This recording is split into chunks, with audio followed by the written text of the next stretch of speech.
free throws. I can't jump high, but I hear all the notes. Okay, so I think at this point it's really important for us to start to understand how AIDS spread throughout Africa, right? Because it's very different than how it's spread in America, okay? So when we think about it, a lot of people, pretty much universally, it's accepted that AIDS started in sub-Saharan Africa, right? When we believe that it jumped from chimpanzees to humans, right?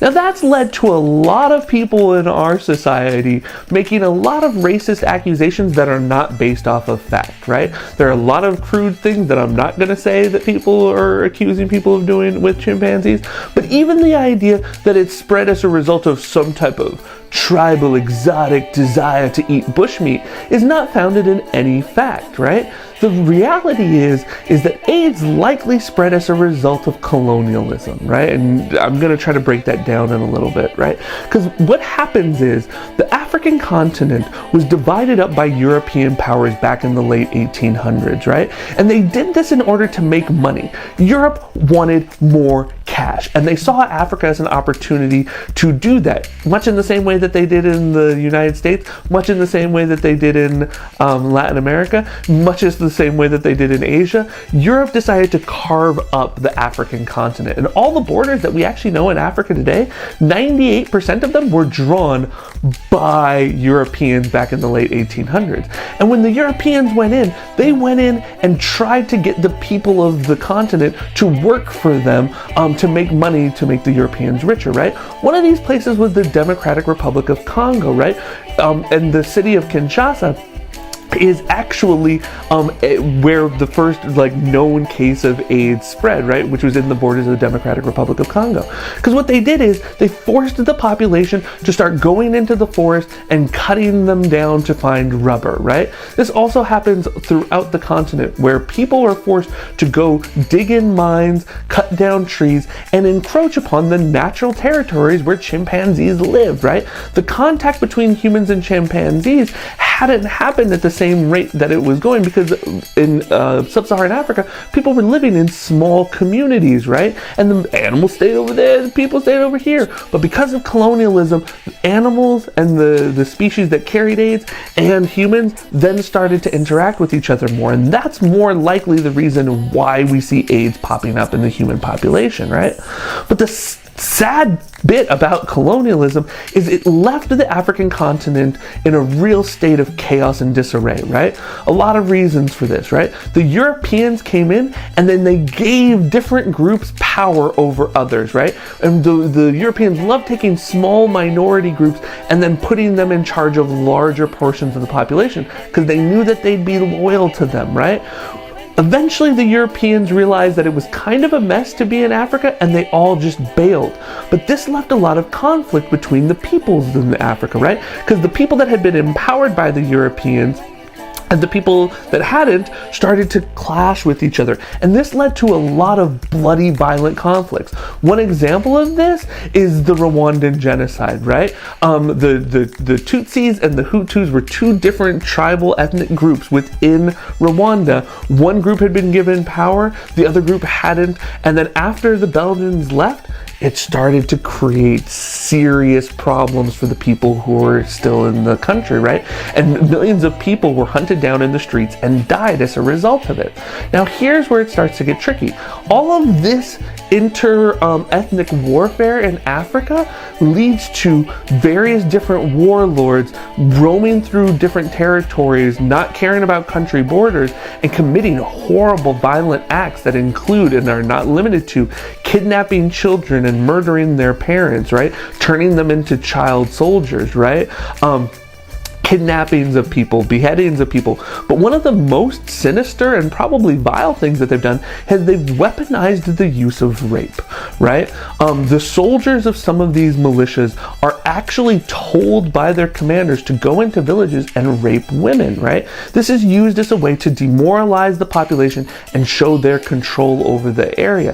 Also as a way to get themselves new soldiers, right? And this is really, really tragic, but what makes this even more sad is that a lot of these people don't know whether or not they have AIDS and HIV. And this has dramatically increased the spread of HIV in certain countries like Uganda and Rwanda and the Democratic Republic of Congo.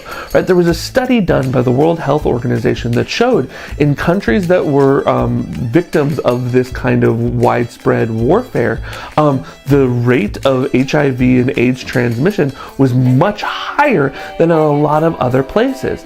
Okay, let's take a look at South Africa, because I mentioned it in the last video, right? South Africa is a perfect example of how colonialism has an impact on HIV and AIDS spread and transmission, right? South Africa was divided into a very highly racially structured system called apartheid, right? Where white South Africans had all of the power and the black Africans had none of it, right? And so this is where we start to see the two differences in healthcare, right?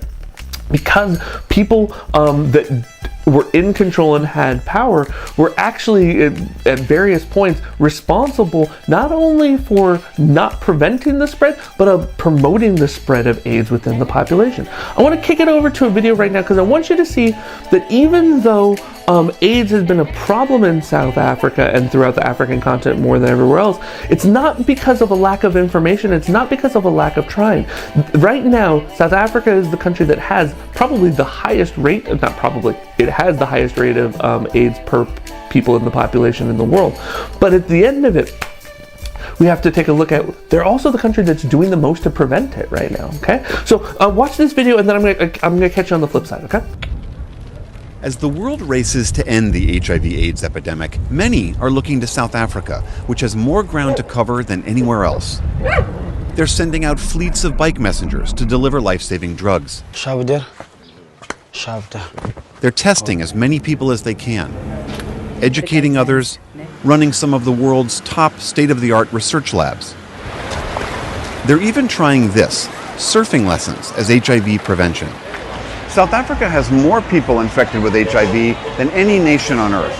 Over 6 million people here have the virus. Only half of those people are being treated, so South Africa also has one of the greatest challenges.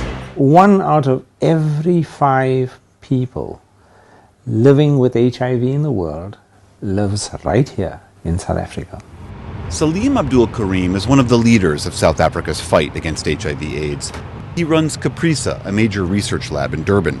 We estimate that there are about 1,000 new HIV infections in South Africa each day. Every single day? Every single day.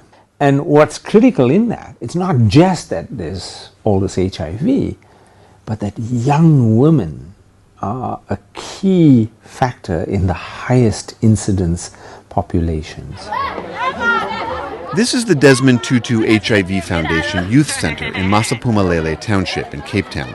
This is the place that uses surfing, among other things, to keep kids engaged in its HIV program. 1, 2, 3, 4, 5. Here, Linda Gale Becker is trying to prevent young women from ever getting HIV in the first place. Some studies indicate that up to 8% of teenage girls will become infected every year in parts of South Africa before they reach their mid-20s. These are unprecedented around the world. We have to do something about this. Becker's center is trying something few other places in the world are trying. They're offering uninfected teenage girls PrEP. It stands for pre-exposure prophylaxis, and as we've reported in this series, it's a once-a-day pill which greatly lowers your risk of becoming infected if you're exposed to HIV. You need to take your pill every day so that you can stay protected by the pill. Becker says this isn't just crucial HIV prevention for these young women, it's also empowerment. Too often, she says, young girls here have very little say in their own sexual lives and sexual health. By not taking your pill every day, you might be in risk of getting HIV. For the first time, we have something that works if people take it, but it works for them. It's in their hands. So young women can swallow a pill a day. She is in control. She decides whether she swallows that pill or not. And she does not have to have a conversation with her male partner about what he does or doesn't do under the circumstances. Of course, these innovations come after a very dark history that drove the spread of HIV in South Africa. For years, apartheid-era laws created a system where black men were forced to travel long distances from their rural homes to find work, often in the nation's mines. Many slept with HIV-positive sex workers and then brought the virus home to different regions. But even after the end of apartheid, and as the HIV epidemic deepened, former President Thabo Mbeki questioned whether HIV even caused AIDS. How does a virus cause a syndrome? Mbeki was widely criticized for hindering South Africa's response to the epidemic. One study estimates his policies led to the deaths of over 300,000 South Africans. Mbeki was president when Mpumi Mevana was diagnosed with HIV. I was diagnosed in the corridor by the doctor in Johannesburg Hospital. No, my dear, we can't help you in this situation because you're HIV positive. So I went home that day thinking that this is the end of the story for me. I'm waiting for the day I'm going to die. This 37-year-old single mother from Soweto is almost completely blind because of a virus that can strike HIV-positive people who aren't getting treatment. But, in a sign of the times, Mevana is now being treated in one of the most innovative clinics in Johannesburg. The Right to Care clinics treat more people with HIV in South Africa than anyone else. It's 9:30 in the morning and they've already seen 300 patients so far. They see 12 to 15,000 a month. Ian Sane is the founding director and CEO. This clinic happens to be the most efficient clinic in South Africa. It's probably one of the largest. Sane's goal is to bring the most modern technologies to bear on HIV treatment in South Africa. They've built a robotic pharmacy to speed drug dispensing.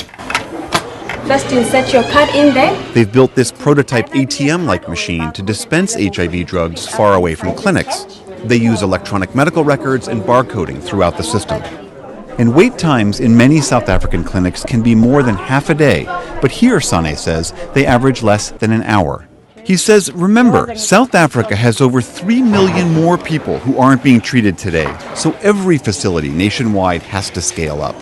In my view, we don't have a choice. We actually have to make this work. How do we successfully run this world's biggest treatment program? Dr. Aaron Motsoaledi is South Africa's Minister of Health. He points out that South Africa has made huge gains in recent years. In 2004, only 400,000 people were being treated for HIV. Today, 3.4 million are. In 2004, 70,000 babies a year were born HIV positive, but treatment has brought that down to less than 6,000 a year.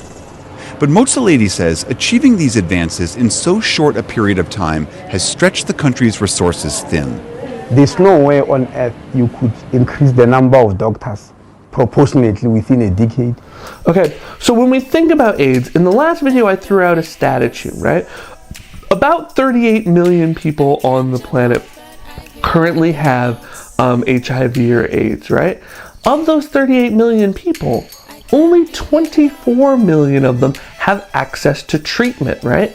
And so when we think about AIDS globally, if you take a look at the map, countries that have more wealth tend to be better at finding ways to prevent the spread of HIV/AIDS, but also to treat it, right? When you look at the death rates in countries, it kind of mirrors the transition rates, right? More people are dying in countries that have less money, right? And so one of the things that needs to happen is, how do we, in one of the wealthiest countries in the world, support other countries that are struggling, in large part not because of their own decisions, but because of decisions made for them by outside powers, okay? So there's an assignment I want you to work on, and then you're good to go.